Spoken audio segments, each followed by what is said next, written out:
Hello and welcome to Noble Mind. Noble Mind is a podcast exploring mindfulness, meditation, and psychology.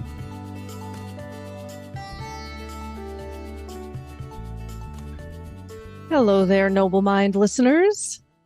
Today is a conversation between myself and Alex. We have realized we have not recorded a conversation between the two of us in a little while, so we thought we would do that today. And our topic is broadly going to be exploring themes of suffering and how we may participate in the creation of our own difficulties in life, and some of what we've gleaned over the years through our own hard work and how to overcome some of the bits of suffering that perhaps we are responsible for in our own lives.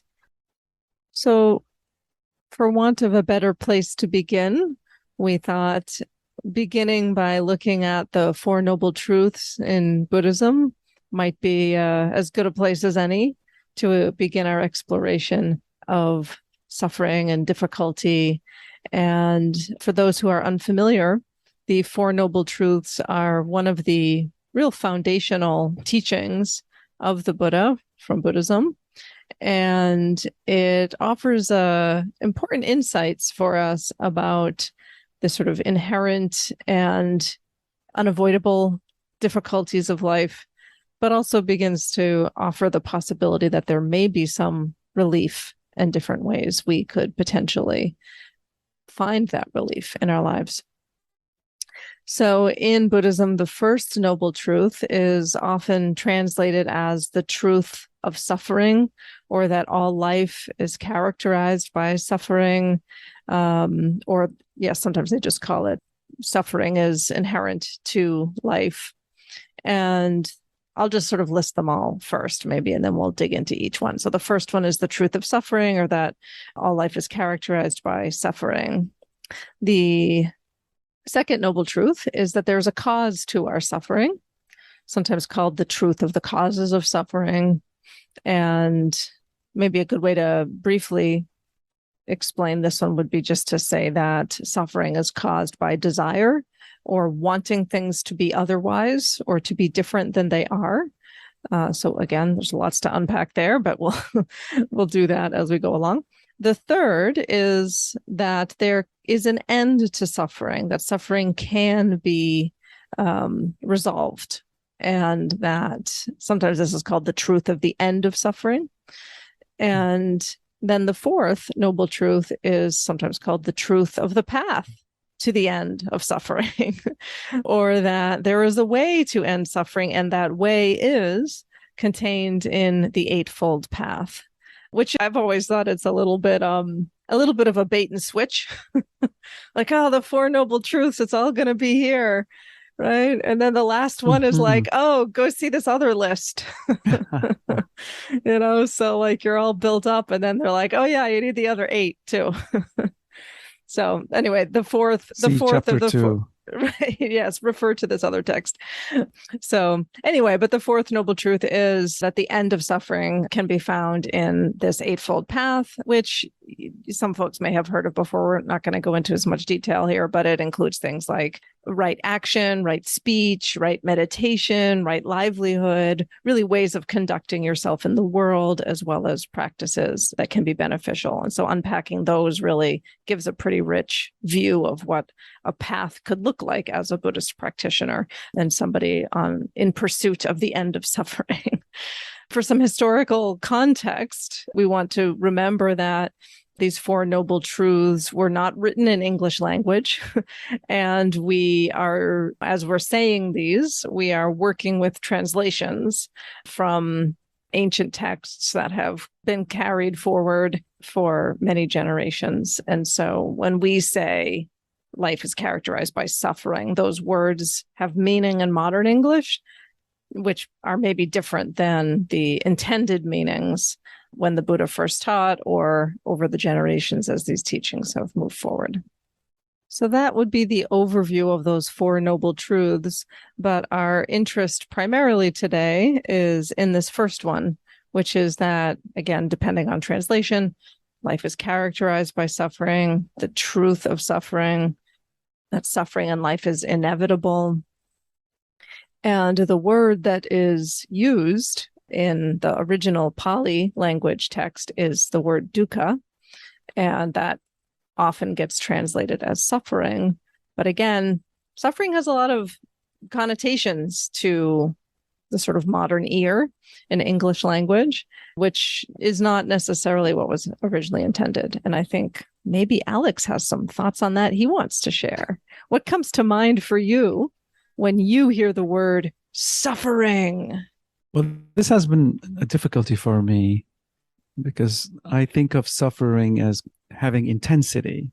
It's not just distress or pain, but intense distress and pain. So for quite a while, when I heard end of suffering, I would really question myself, am I suffering right now? Is this pain sufficient to qualify as suffering? Mm-hmm. So that's one thing that's unhelpful. And we'll put in the show notes this wonderful article from Lion's Roar, where they listed a bunch of words that actually evoke dukkha. And they range from faint unsettledness to anguish. So it's a big range. Dissatisfaction, desperation, sorrow. Yeah. Yeah, I agree. I think that to many of us, when we hear this word suffering, there's almost like a reflexive invalidation of our own difficulties as meeting that threshold or criteria. Like, yeah, life is characterized by suffering, but like what I'm dealing with, I should be able to handle. And there's this tendency, I think, to, sort of minimize our own difficulties as not, quote, suffering enough. Or I think a lot of us have heard messages from the world around us, maybe family. We've internalized these beliefs that like we should be able to cope better than we do, or that because other people have it worse, then we should like never feel any pain at all. It's like if we could think of one other person on the planet who has it worse than us, then we need to shut up. I mean, unfortunately, I think this is a message a lot of us get. There are people who are going hungry. There are war-torn nations. Again, just kind of like telling ourselves to be quiet about it then, that our pain doesn't matter somehow. So if that is something relatable to other people, listeners, then I think it's a useful practice to kind of look at that and wonder where that comes from. And really, is that serving us? And whose voice is that? Where does that come from? Do we really believe that? And one of my good litmus tests is always like, is it helping? Is that self-invalidation actually making you suffer less? Is that telling yourself to shut up because someone in the world has it worse? Does that actually make your life better? Whether it's true or not, like, is it just actually helpful? And I think most of the time when I talk to people about this kind of idea, it's like, yeah, actually that doesn't really help. But in fact, it tends to make the suffering worse. Yeah, totally. I remember struggling for a long time with, is this suffering or is it just life I'm supposed to suck up and just I should be okay with? And since distressing experience is related to unconscious coping skills and defense mechanisms, I'm realizing that leaving my own distress out of my awareness then gets very confusing in terms of understanding, like, why am I acting that way? I'm doing things like I don't want to do that. Why not? I have no idea. I should be okay with that. Yeah. So if we think about suffering, okay, so we're staying with this word suffering, trying to like lower the bar for allowing our experiences to be reflected in that statement. And I think this list of other words, other translations is very helpful, because if we look at the First Noble Truth that says like life is characterized by suffering, or suffering is inevitable in life, this kind of general idea, which is like you can't get away from it. then if we look at some of these other words, like you were saying, faint unsettledness, right? Impatience, frustrations, just a general dissatisfaction. I don't think of like malaise kind of feeling. Then yeah, there's quite a lot of that in life. I think I may have shared this in another episode, but for me, when I encountered the first noble truth, it felt very liberating to me, because I think as a teenager, when I was first looking at learning about Buddhism, I was having this sense of like, maybe I was all alone, or other people weren't struggling like me, or like everyone else had it figured out and I was trying to figure it out too. So to hear this message that like, no, actually, like everyone has difficulties, it actually felt very validating to me. And so there's always a little bit of a seed of that same almost joyful feeling that I experienced that first time when I first encountered this teaching, whenever I talk and think about it, because it just opens up that common humanity. We've talked about that on the show many times, just this feeling of like, as long as we exist, there will be challenges in life. Life is going to bring up difficulties. If you wait for the other shoe to drop, there will always be another shoe. That is life. There's shoes dropping all over the place. And just to kind of embrace that as a part of this sort of shared human experience feels connecting and somehow relaxing, because takes away some of the struggle to get rid of it all. Yes, of the happiness trap, perhaps. Right. Russ Harris says. Yeah. I know when I was a teenager, when I first read about Buddhism in an encyclopedia, I remember feeling pity for, I was like, oh gosh, what a religion. People must have it really hard in South Asia. They have to put it in their religion that there's nothing but suffering. Oh yeah, that's a different interpretation. And I was in quite a bit of distress at the time. So again, leaving myself out of the picture.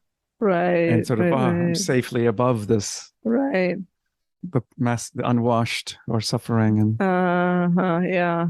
Right. Kind of an othering sort of like, the encyclopedia sort of sets that up, right? It's like, these people from historical times, other cultures, whatever, it may not have inspired you to make a connection. The reading that I was doing was Shambhala publication, Western writers, first generation American Buddhists, right, kind of, bringing these teachings to the West. So it was more culturally more connected to me than an encyclopedia kind of entry, I imagine, would feel. So, yeah.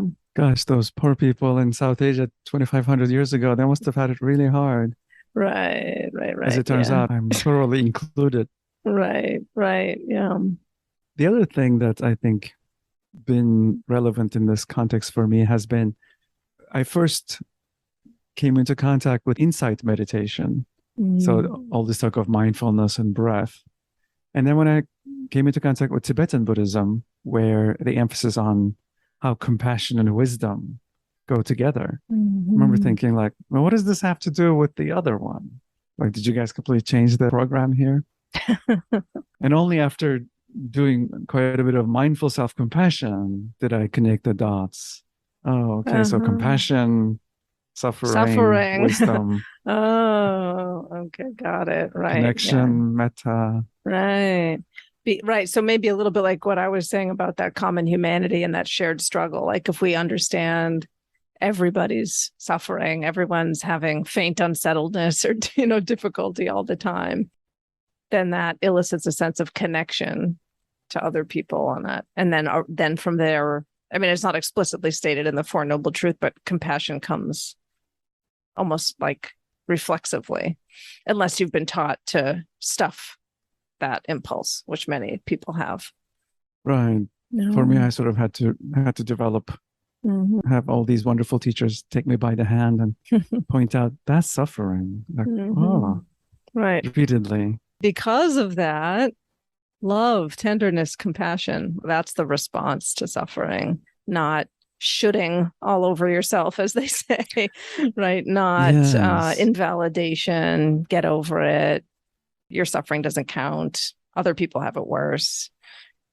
not that, but actually kindness and compassion. And I think Russ Harris's point in The Happiness Trap is a real valid one, because if we're not supposed to feel unsettled or irritated or annoyed, then whenever we notice it, that's a real problem. That's a real problem. That becomes a real problem. Right. Because now we have to do something. It's either something is wrong with me, or why is this happening? Am I failing at life? I'm supposed to be happy all the time. Right. Whereas when we relax into like all beings feel unsettled at times, they feel irritated at times, I'm not the first or the last, deserves compassion. It's like, you can become comfortable with discomfort more. Mm-hmm. Right. Yeah. Yeah. It's not a sign of your failure that you're having difficulty. Right. Maybe I'll also pop in here something I've been thinking about too, and doing a little bit of studying around in existential therapy. There's these 4 existential givens, which I feel are just so super connected to the first noble truth of suffering. In existential therapy and existentialism more broadly, there's a lot of discussion about inherent difficulties of life. It's very interesting that it arose from a philosophical tradition rather than like directly from it's so connected to these Buddhist teachings, but different. Famous existential therapy practitioner and writer Irvin Yalom listed in a very famous book, bringing together these themes that people had been talking about for years. List of 4. We could argue like maybe there should be a 5th, or maybe you could break it down to like you could take all of them and lump them under the suffering umbrella. But the 4, what they call existential givens, which means basically like they're crap we all have to deal with, are death. There you have it. Meaninglessness, isolation, and freedom. These are proposed in a good Buddhist tradition. We would say, run that by your own experience. Don't just take this as like an expert's view, but reflect on these in your own thinking.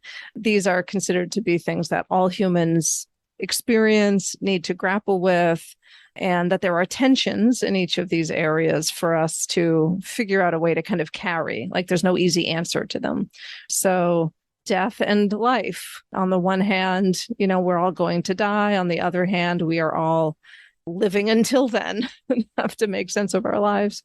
Meaninglessness, sometimes paired with meaning, like finding meaning or purpose. Sometimes meaninglessness is also called absurdity. So like meaning versus absurdity, just the struggle to create meaning out of our experience versus the like just chaotic nature of existence that defies meaning at the same time as we're trying to put a cohesive story together, gives us a sense of meaning. In some way, like it's never going to be a neat, we want our lives to make sense the way like a 2-hour movie makes sense, where it's just like all wrapped up at the end, and there's no loose ends. Everything in the movie makes sense with respect to the rest of the movie. But that's not how life is. Even if there are some common themes or a general sense of meaning, there's all this stuff that doesn't fit that we have to kind of grapple with. Isolation is often paired with connection or belonging, the sort of desire to be part of a community, to connect, to belong, to have a sense of tribe or whatever. Yet, on the other hand, on some basic level, like no one else can get inside our mind. We are alone on some sort of basic level. We come into the world alone. We leave the world alone. And other people can only know us so well from the outside. And these are not in any particular order. And the last one is freedom. And then that's often paired with like responsibility. So on the one hand, we have, a sense that we can, especially in America, with the sort of messaging that we get, like do anything, be anything, life is there for the taking. And yet, what do we do with our freedom? Having freedom is scary. It brings up anxiety. If we have freedom, we can make mistakes. If no one's telling us what to do, if there's no rule we have to follow, is it just going to be anarchy? Is it going to be chaos? How do we deal with our freedom, other people's freedom? And then how responsible are we to each other, to the planet, and so on? What do we do with our freedoms? And so on. So these are, again, they defy easy answers. It's more often about kind of carrying the tensions and the challenges in these areas and figuring out a kind of a way forward with sort of dialectic of those, but very much like this sense of suffering, right? Like we can't just check off meaning or freedom and get it all figured out. There will always be new experiences that soup things up again.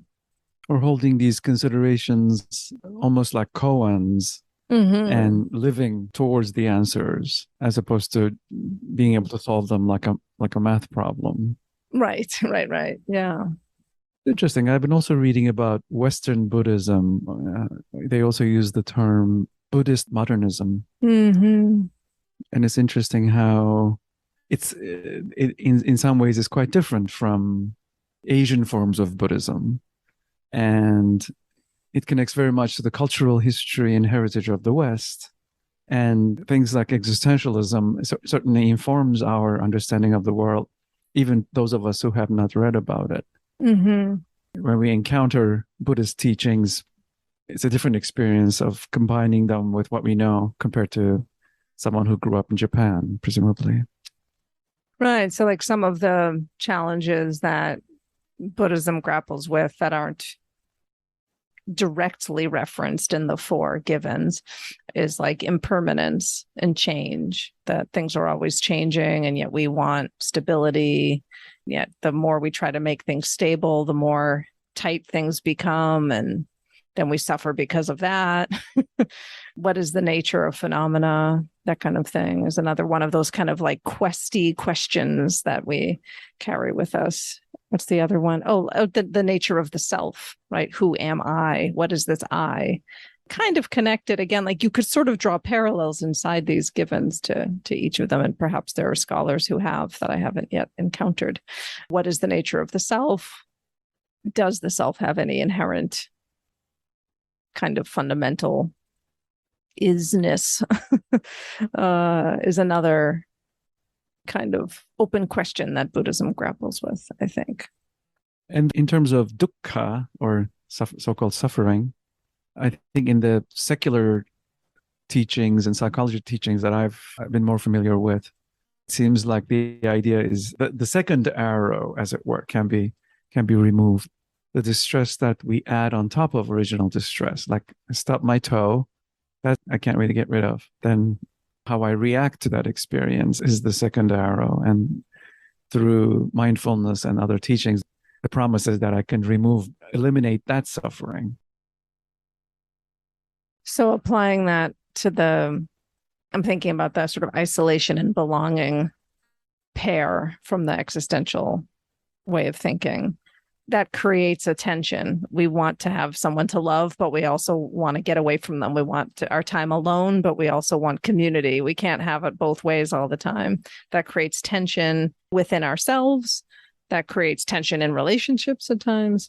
All of that creates a certain amount of struggle or challenge or suffering. Those polarities. Yeah, right.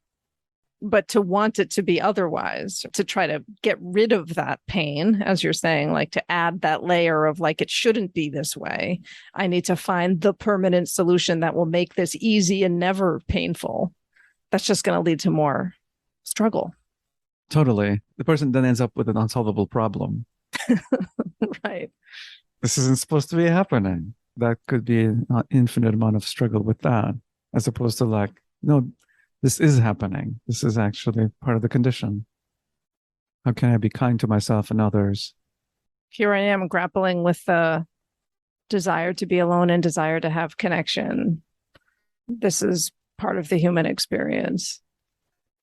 Well, so we've been talking about, kind of an existential view, some of these givens that I described, and kind of more Buddhist, similar set of questions or challenges around the self and impermanence and things like that. So people coming from different traditions, it may also be useful to think about like what traditions that you come from, how are they attempting to resolve important questions about life?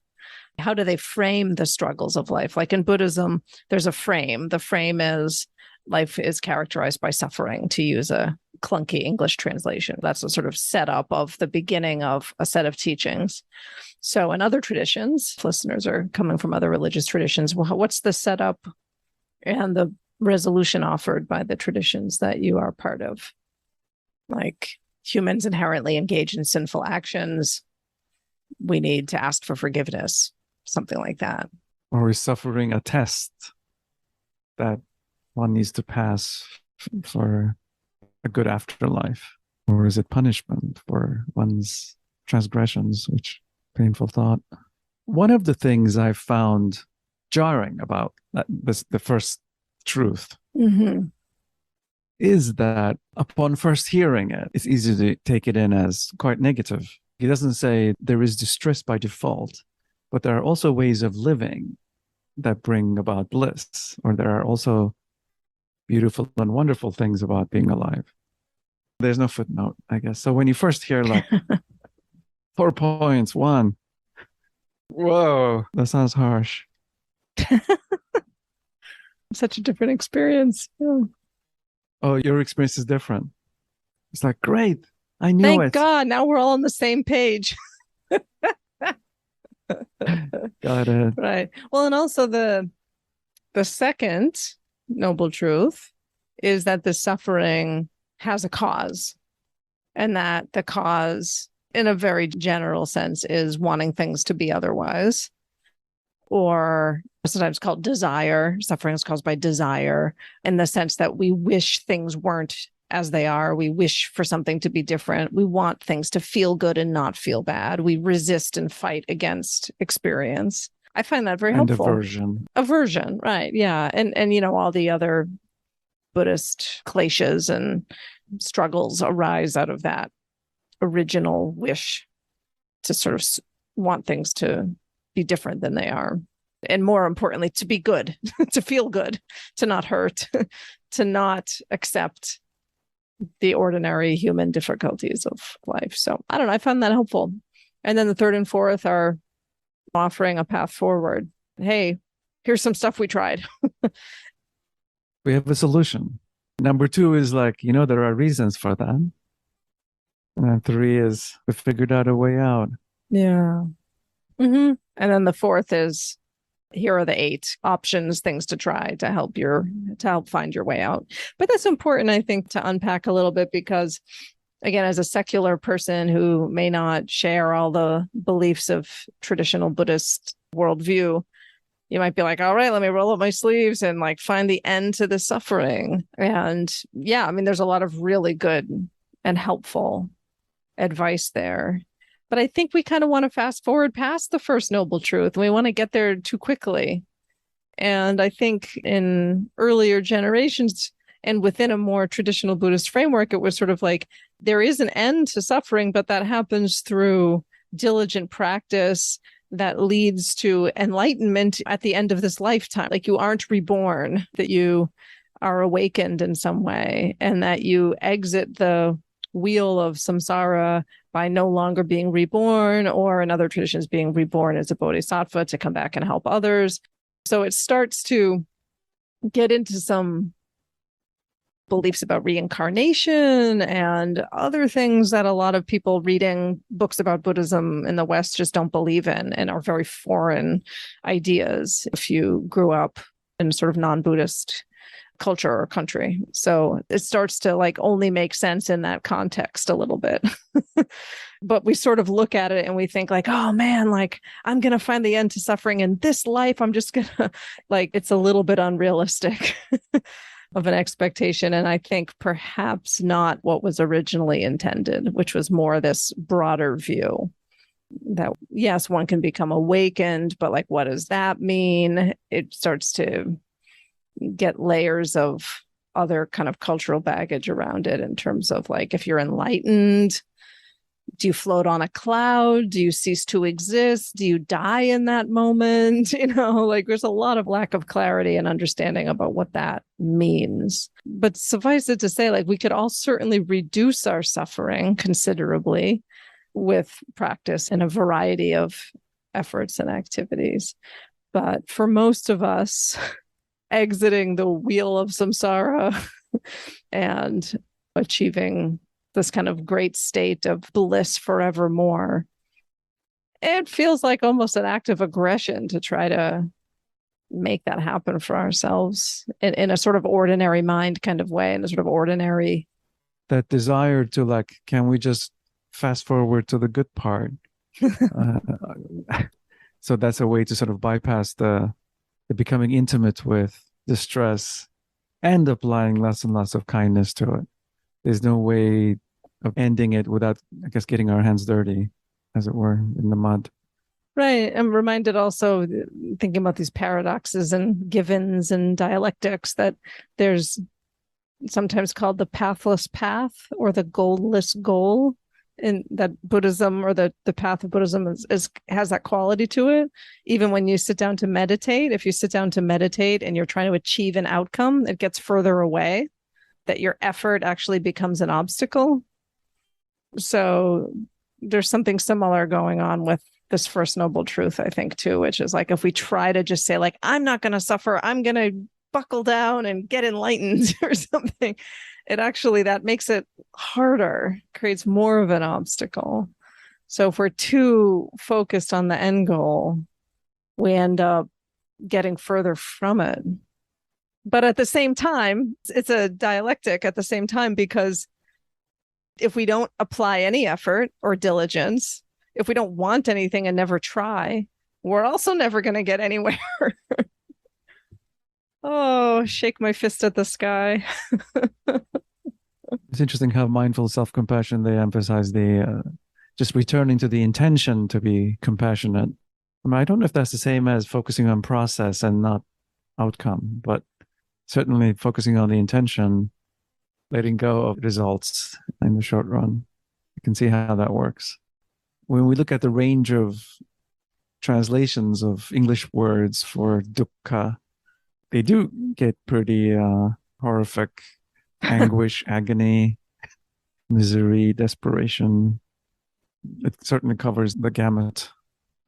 And this is where I think that goalless goal sort of tension is important, because when we're struggling, like, I don't think Alex or I are saying like, just throw your hands up and let yourself keep hurting. If there are ways to alleviate pain, to be compassionate to yourself and apply some caring or some method that's going to help you feel better, then do it. Like, take your vitamins or like whatever, like, so if you feel like there's suffering that can be alleviated. The first noble truth is not saying, and we're not saying like, oh, suffering is part of life, so just suck it up, which I think there could be a misinterpretation there. It doesn't mean don't do anything or don't try to alleviate suffering, but to know that there's a point at which you can't eliminate all of it, and that some amount of heartfelt acceptance of the inherent struggles of life is important and helpful, which isn't like a despairing resignation, but just like okay, this is just what it is to be human. Like, we all experience grief when someone we love dies. We all experience heartache. We all want connection, but also to be alone. All those things we've talked about. Right. It's tricky to figure out that line between resignation and equanimity through experience, I guess, working that out. It's very rich and very multidimensional. Yeah. Well, some of those items in the Eightfold Path are potentially helpful. Maybe there's another conversation to be had on those. Like, right effort is one of them, which sort of captures a little bit of what we're getting at here. As I'm sort of riffing on it, I'm thinking like, it's not no effort. Again, it's not despairing resignation, but it's not white knuckled, pedal to the metal, self-aggression effort to make all the pain go away or else. Right. I also remember reading that the root of the word dukkha is related to the friction that exists between like a wooden cartwheel and the axis, almost like this sort of wood on wood groaning sound. Mm-hmm. Mm-hmm. And that it's sort of related to, in a sense, misalignment to some extent. And that by aligning our perceptions and actions with reality, that this can be reduced or eliminated. Mm-hmm. Mm-hmm. Like friction or resistance, like Exactly. Exactly. eliminating the resistance to Yeah. the experience. Right. It sounds quite poetic. I remember encountering that, what you're describing about the wheel, and thinking about a washing machine as a maybe a modern, like a lopsided spin cycle, where it goes like dunk, dunk, dunk, dunk, right around and around. And it's like something's squeaking in there, or it's like out of alignment, Imbalance. gradually breaking the machine. Feels like a relatable metaphor. Well, so one of the takeaways for me from this conversation and these ideas that we've both been mulling over and living with for some time is particularly timely, I think, given particularly large volume of stress in the current world that we live in, with everything that's going on politically, with the pandemic, with war, with natural disaster and climate, with racism and injustice and all of these things.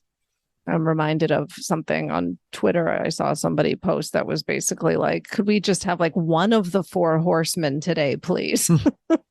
It just feels like kind of apocalyptic times these days. Collapse of democracy, like the usual. Like it just feels like a really hard time on many levels, and all of the personal impacts of all of those things on our private lives in terms of sick family members, dealing with caregiving, like kids struggling in school, not going to school, like just all of the stuff that's showing up in day-to-day life. It's a good time to remember that this is unprecedented in the lifespan of many people. Many of these things that we're experiencing are unprecedented in the lifespan for many people, but not all.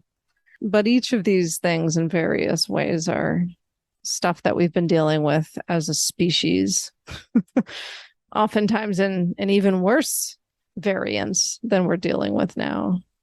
And remembering that suffering is something that we humans do carry, and we can carry it tenderly and compassionately and not have to have it all figured out or fix it all before we can have some joy or connection or meaning in our lives.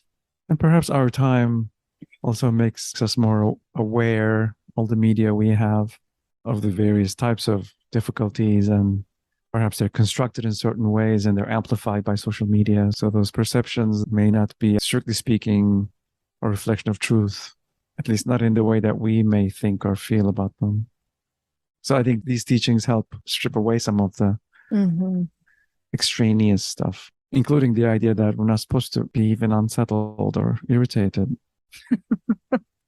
Right. This dukkha is kind of all around. It's all around anyway, but I feel like it's extra kind of right on the surface for a lot of us now because Certainly. of having to change our way of life in various ways for various reasons in recent Very years. much so challenges, Yeah. polarization with family members. Yeah.